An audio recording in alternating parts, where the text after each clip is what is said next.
The following video offers tips and reminders for snowshoers of all skill levels.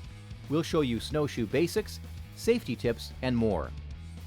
If you're new to snowshoeing, you may want to hire a guide your first time out and explore marked trails. I told you that wouldn't be gracious.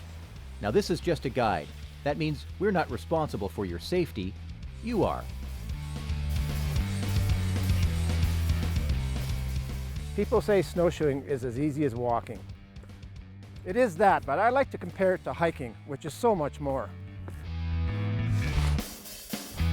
First thing you'll need for snowshoeing is a good quality pair of snowshoes. I prefer the ratcheting binding system. It's a little more secure. A good snowshoeing boot is something you're going to be warm and comfortable in. A hiking boot with good ankle support, some Thinsulate built in, and Gore-Tex, and a little lip on the back will help prevent the back binding from sliding off.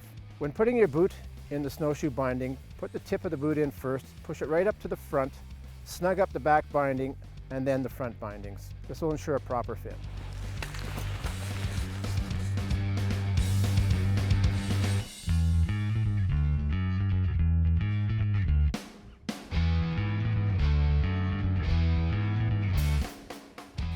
Before heading out on any snowshoe trip, do your research, and that includes checking the weather forecast for the day. Plan your route, let someone know where you're going and when you expect to be back. Bring basic safety gear. Think first aid, warmth, food, water, and staying dry.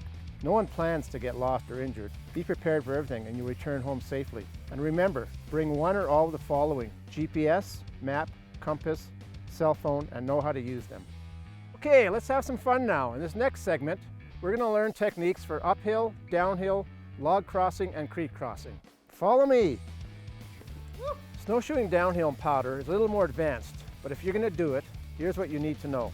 Keep your body upright. Knees can be slightly bent, but think of riding an escalator. Lift your feet, pump your knees, make sure your snowshoe doesn't flip out, which could hurt your shin.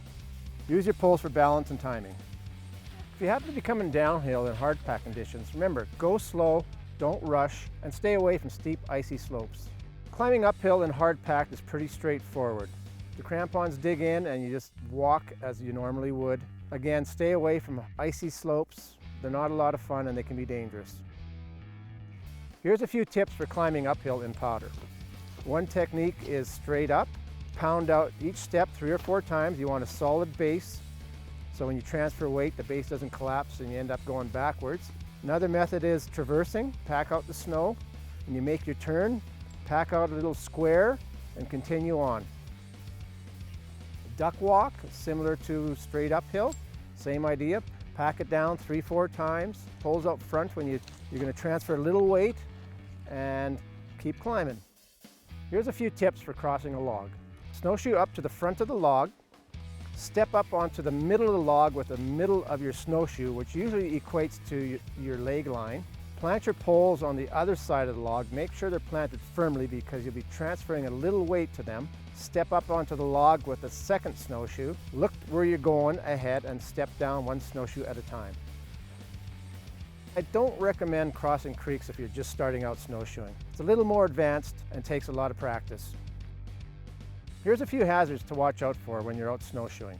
Rocks, trees, stumps underneath the snow that you could trip on and twist a knee. Tree wells, deep pockets of air around the base of a tree. Snow bombs, which accumulate at the top of trees and can weigh hundreds of pounds. They're especially dangerous in warm and windy weather.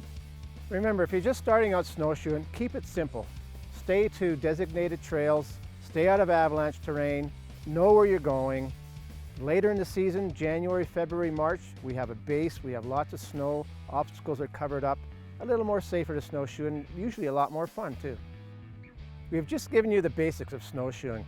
We hope it has been helpful. If you have any comments or questions, please let us know.